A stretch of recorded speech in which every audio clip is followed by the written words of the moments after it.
An update here at 4 on a public corruption scandal in Omaha. Former city councilman Vinny Palermo won't be in court next week after all.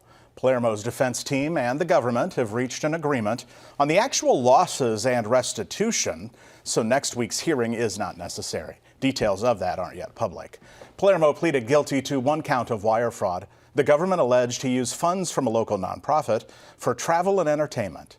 Vinny Palermo will be sentenced January 16th. He's been in custody at the Saunders County Jail since April. Fighting